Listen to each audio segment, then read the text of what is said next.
Assalamualaikum warahmatullahi wabarakatuh. Perkenalkan, nama saya Muhammad Arman Faris dari Program Studi Akuntansi Syariah Fakultas Ekonomi dan Bisnis Islam, Institut Agama Islam Negeri IAIN Parepare. Di sini saya akan menjelaskan tentang rangkuman materi dari mata kuliah Ekonomi Makro Islam yang dosen pengampunya adalah Bapak Zulkarnain. Nah, kita langsung saja. Nah, pada materi pertama yaitu uang dalam ilmu ekonomi Islam. Pengertian uang dalam ekonomi Islam secara etimologi, uang berasal dari kata al-naqdu, nukud, berarti yang baik, dari dirham, menggenggam dirham, membedakan dirham, dan al-naqdu juga berarti tunai atau pembayaran kontan. Yang kemudian ada fungsi uang. Secara umum, uang memiliki fungsi sebagai perantara untuk pertukaran barang dengan barang. Nah, dalam Islam, uang dipandang sebagai alat tukar, bukan suatu komoditi. Peranan uang ini dimaksudkan untuk melenyapkan ketidakadilan, ketidakjujuran, dan pengisapan dalam ekonomi tukar-menukar atau barter. Nah, kemudian ada materi kedua yang berjudul inflasi.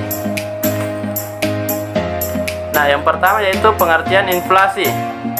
Inflasi merupakan keadaan krisis moneter yang sering dialami oleh berbagai negara di dunia adalah adanya inflasi. Secara terminologis, ada beberapa pengertian inflasi. Inflasi merupakan naiknya harga barang secara terus-menerus dan dalam jangka waktu tertentu. Secara umum, inflasi berarti kenaikan tingkat harga secara umum atau komoditas dan jasa selama proses periode tertentu.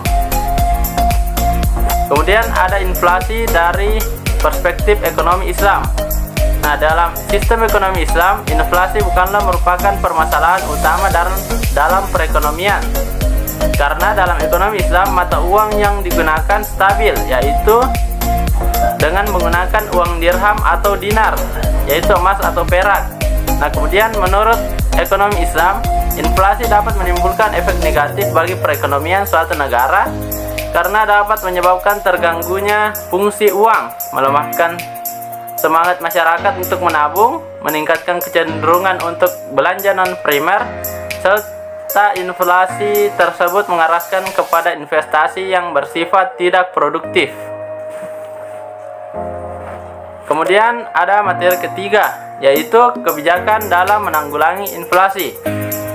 Nah, pada materi sebelumnya kita telah mengetahui tentang penjelasan inflasi. Sekarang ada indikator tentang inflasi. Nah, yang pertama yaitu indeks harga konsumen. Suatu indeks yang menghitung rata-rata perubahan harga dalam suatu periode dari suatu kumpulan barang dan jasa yang dikonsumsi oleh penduduk atau rumah tangga dalam kurun waktu tertentu. Nah, yang kedua ada indeks harga pedagang besar. Indikator yang menggambarkan pergerakan harga dari komoditi-komoditi yang diperdagangkan pada tingkat produsen di suatu daerah pada suatu periode tertentu.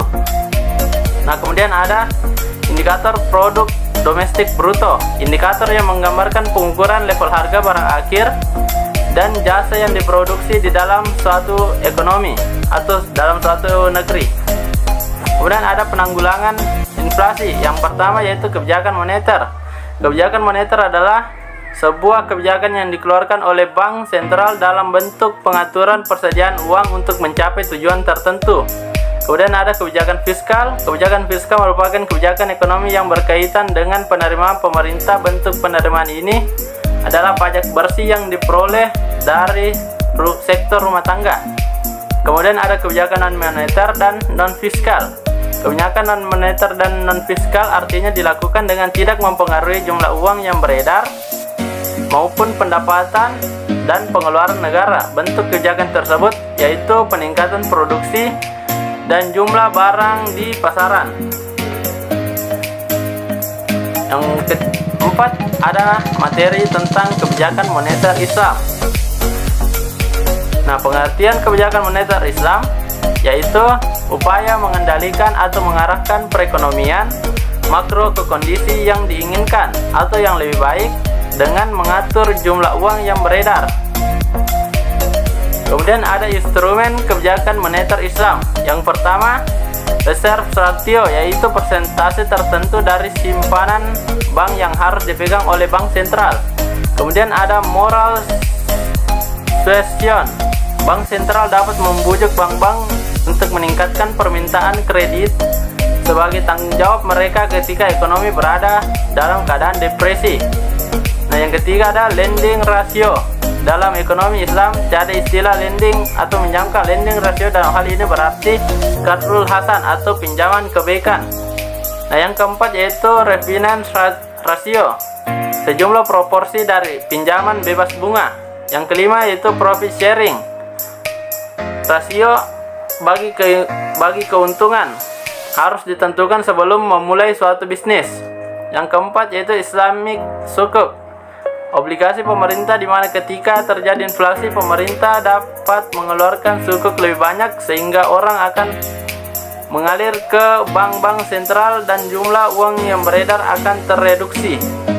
Nah, yang ketujuh ada government invest certificate, penjualan atau pembelian sertifikat bank sentral dalam kerangka komersil disebut sebagai treasury bills.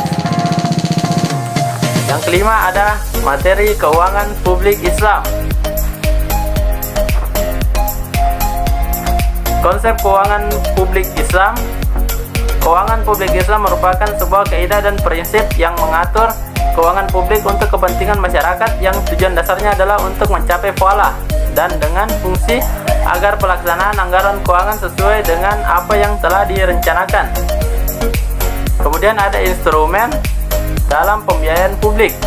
Yang pertama zakat. Zakat merupakan sumber pertama dan terpenting dari penerimaan negara pada awal pemerintahan Islam. Yang kedua aset.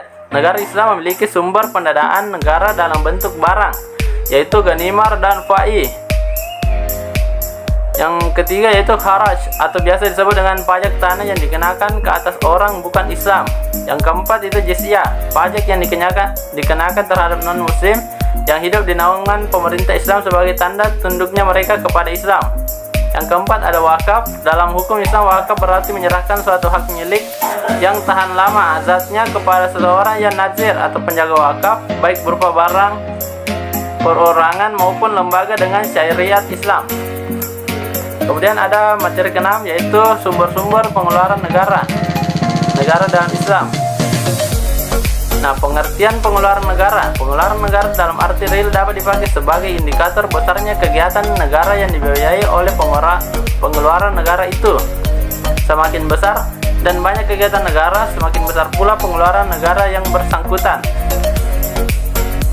Nah, adapun bagian-bagian dan jenis pengeluaran negara. Yang pertama, belanja negara. Nah, belanja negara terdiri dari pengeluaran rutin, belanja pegawai, belanja barang, belanja hibah, belanja modal, belanja sosial, dan belanja lain-lain. Kemudian ada belanja pemerintah pusat, pengeluaran pembangunan pada pembiayaan proyek dan pembiayaan pembangunan rupiah.